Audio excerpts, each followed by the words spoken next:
I'm Nicole Rosenast, and my husband René and I own a company called the House of Fashion. We have a 10-year-old little boy. His name is Gabriel, and as a single working mother, I've spent many years getting letters from schools saying we will give back, and because I don't have the time, I've constantly sort of gone over the top in terms of if they wanted nappies or wet wipes or anything, I would buy 17 of each, just to know that I'm making a difference in someone's life. Not only in South Africa, but as well as a global phenomena, is that people progressively are starting to want to move away from giving things, because you never know where it's going. You never know what the money is being used for. There's a very big lack of interaction between the giver, the person that is taking, and the child or the person or the family that's receiving. So what we decided to do was to start something called the Only One Foundation, and the reason for the name of Only One was because we have a private club for women, wealthy women and your average woman, who come in and shop beautiful international garments, and we wanted to start making contact with these club members and saying to them, look, if you're ever throwing out any old garments, if you're ever throwing out any old toys, we're happy to come and collect it from you, wash it, bag it, iron it, and then get it to a community that is in need. So that was the first step, to sort of start planning what it was that we were actually going to be giving.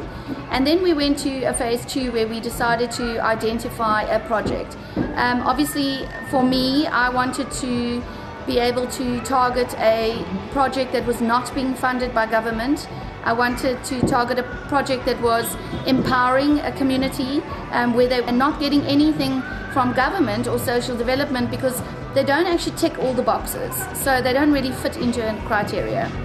We met with Mamuna. In the beginning she was very sort of apprehensive. I think many people come along and make promises and just never really deliver anything, but progressively what we started doing was using social media and Twittering, Facebook pages, blogging, and we started collecting just clothing and things that people were throwing out. And what we've done is, we've managed to, McCain's have sponsored food, Woolworths has come along. If they've needed deep freezers, we've managed to get these donated. When the clothing comes into the House of Fashion, we actually wash and iron and clean them so that these people are not degraded. They don't have to open up black bags and sort of scrummage through things. And I think it's a whole process. Coming into this little classroom and seeing these kids taking second-hand toys that we all would throw out and absolutely screaming with excitement that you can't even calm them down is just something that you can't explain. And what we then do is, with whoever's donating, we take the picture of when you've donated, and physically on the blog 2 or 3 or 4 days later you can see the exact child that got the item that you had given away and the smile on their faces and the difference that you've made, and you get this warm fuzzy feeling. And that, I think, is the ultimate goal for the Only One Foundation, is to sort of interact between the giver and the person that's receiving. And we have such an amazing advantage in media and social media and being able to make contact with people that there really is no reason. It is a lot of admin, it takes a huge amount of skill and staff, but at Only One and the House of Fashion, we're prepared to facilitate that. I think what I like about Where Rainbows Meet as well, the ultimate goal is for us to be able to build a building in place of these containers, to be able to expand in terms of upgrading the community and assisting them.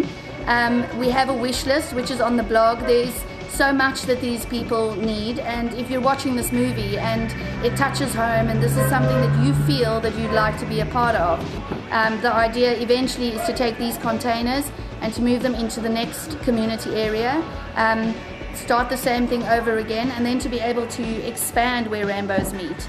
Hopefully we can have these 3-year-old little children having hygiene, happy half an hour where they're learning to brush their teeth. And it's little things like brushing your teeth, because when you're a baby it's okay, but if you don't brush your teeth and you're an adult and you lose your teeth, you're like a toothless wonder going to look for a job at the age of 18. So these are the little things that people look over, and we can make such a big difference. If one person did a little thing and there were 500 or 600 of them, what a difference you can make as a person to so many people that are desperately in need. our opinion of these little children over here is that we're not here to take them out of their environment, and we possibly wouldn't be able to change the situation that they go through at night. But maybe what we can do is equip them to deal with their circumstances at night. So if they're happy and there's hope and there's light for them to come back at 8 o'clock in the morning and they're fed and they're looked after, they might have the strength from inside them to be able to deal with whatever hardships are out there. And maybe we can give them a future, just like a rainbow that they look up and they can see and they can hope and they can dream.